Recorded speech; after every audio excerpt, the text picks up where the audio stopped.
ओम गण गणपते नमः। ओम नमः शिवाय। कर्पूर गौरम करुणावतारम संसार सारम भुजगेंद्रहारम सदा वसंतम हृदयारविंदे भवम भवामी सहितम नमामि। मेरे चैनल पर आप सभी का हार्दिक स्वागत है। आज हम श्रावण महात्म्य के दूसरे अध्याय का पाठ करेंगे।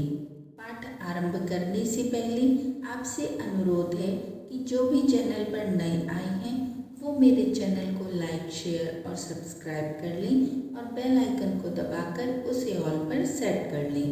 तो अब हम अपना श्रावण महात्म्य के दूसरे अध्याय का पाठ आरंभ करते हैं।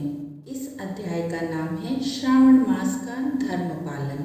भगवान शंकर सनत कुमार जी से बोले कि हे ब्रह्मपुत्र, आप नम्र हैं, आप श्रद्धालु हैं, समस्त 12 गुणों से युक्त श्रोता हैं। आपने श्रावण मास के बारे में जो पूछा है तथा जो पूछने से रह गया है वह सब मैं तुम्हें विस्तार पूर्वक बताता हूँ।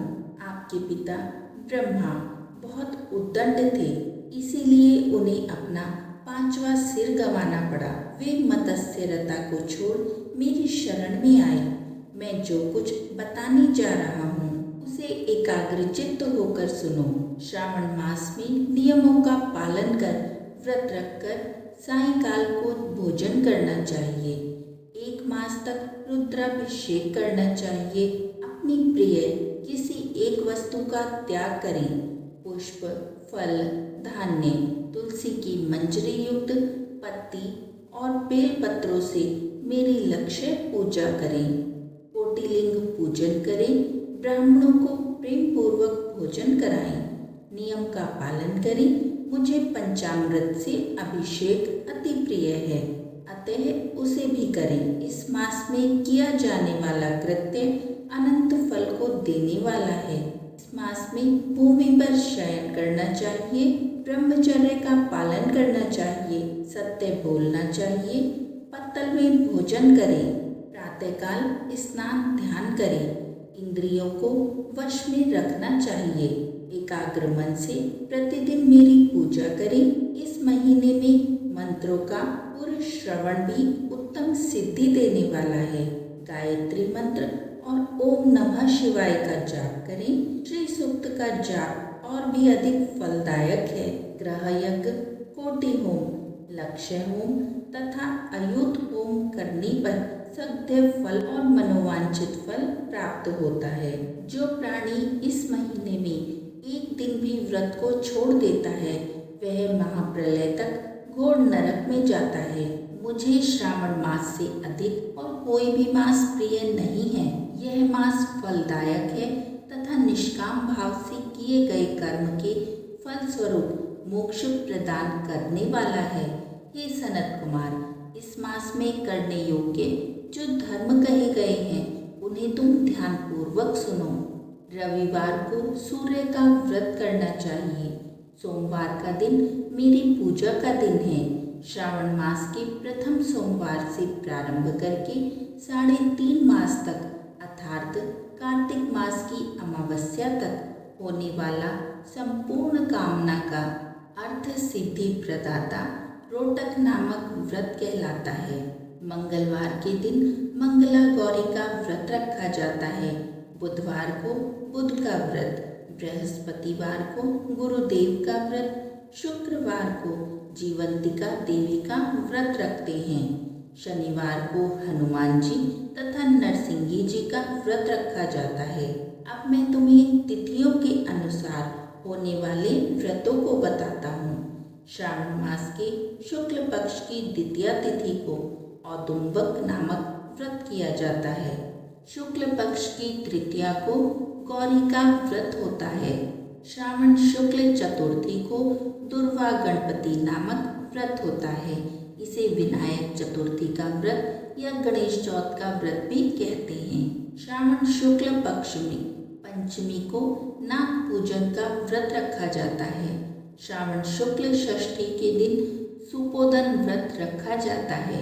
श्रावण शुक्ल सप्तमी को शीतला देवी का व्रत रखा जाता है। अष्टमी और चतुर्दशी तिथि में देवी का पवित्रारोपण करना चाहिए। श्रावण मास की कृष्ण तथा शुक्ल पक्ष की नवमी को नक्त व्रत इसका विधान है। शुक्ल पक्ष दशमी को आशा नामक व्रत किया जाता है। कोई कोई मनुष्य श्रावण मास की दोनों पक्षों शुक्ल पक्ष और कृष्ण पक्ष की एकादशी को आशा व्रत रखते हैं। श्रावण शुक्ल पक्ष की द्वादशी को भगवान विष्णु का पवित्रारोपण करना चाहिए। इसीलिए इस तिथि को भगवान हरि का श्रीधर नाम से अर्चन उत्तम गति को प्रदान करता है। श्रावण शुक्ल पक्ष पूर्णिमा को उत्सर्जन, उपाकर्म, सभादीप, रक्षाबंधन, श्रावणी कर्म, सर्पबलि तथा हैग्रीव जयंती मनाई जाती है। हैग्रीव नामक भगवान विष्णु का अवतार माना गया है। उपरोक्त सातों व्रत श्रावण शुक्ल पूर्णिमा को मनाए जाते हैं। श्रावण कृष्ण चतुर्थी को संकट चतुर्थी, जिसे आम भाषा में सकट चौथ कहते हैं, तथा कृष्ण पक्ष की पंचमी को मानव कल्याणी व्रत रखा जाता है। श्रावण कृष्ण अष्टमी को भगवान श्री विष्णु ने श्री कृष्ण नाम से 16 कलाओं से युक्त अवतार लिया था। उस दिन व्रत तथा महोत्सव मनाया जाता है। श्रावण मास की अमावस्या के पिठौर व्रत का विधान है। इस दिन कुशोत्पादन करें और वृषभों का पूजन करें। श्रावण शुक्ल पक्ष की प्रथमा से लेकर समस्त तिथियों के अलग अलग देवी देवता हैं। प्रतिपदा प्रथमा के अग्नि, द्वितीया के ब्रह्मा, तृतीया तिथि की गौरी, चतुर्थी तिथि के गणेश, पंचमी तिथि के नाग, षष्ठी तिथि के स्कंद, सप्तमी तिथि के सूर्य, अष्टमी तिथि के भगवान शिव, नवमी तिथि की दुर्गा, दशमी तिथि के यम, एकादशी तिथि के विश्वदेव स्वामी हैं, द्वादशी तिथि के श्रीहरि, त्रयोदशी तिथि के कामदेव, चतुर्थी तिथि के शिव और पूर्णिमा के स्वामी चंद्रमा हैं। अमावस्या के स्वामी पितर हैं। जिस देव की जो तिथि है उस तिथि को उस देवता की पूजा अर्चना करनी चाहिए। इस श्रावण मास में प्राय अगस्त्य नक्षत्र का उदय होता है। सिंह राशि पर सूर्य के संक्रमण के दिन से 12:40 बीत जाने पर अगस्त्य नक्षत्र का उदय होता है। अगस्त्य ऋषि को 7 दिन पहले से ही अर्घ देना शुरू कर दें। 12 महीनों में सूर्य भगवान अलग अलग नाम से प्रज्वलित होते हैं। श्रावण मास में गर्भास्थ नाम से प्रज्वलित होते हैं। इसीलिए श्रावण मास में भक्तिपूर्वक सूर्य देव का पूजन करना चाहिए। श्रावण मास में साग का त्याग करना चाहिए। भाद्रपद मास में दही का, आश्विन मास में दूध का और कार्तिक मास में दाल का त्याग करना चाहिए। यदि कोई भक्त यह संपूर्ण विधान करने में असमर्थ हो तो उसे सभी मनोवांछित फलों की प्राप्ति होती है।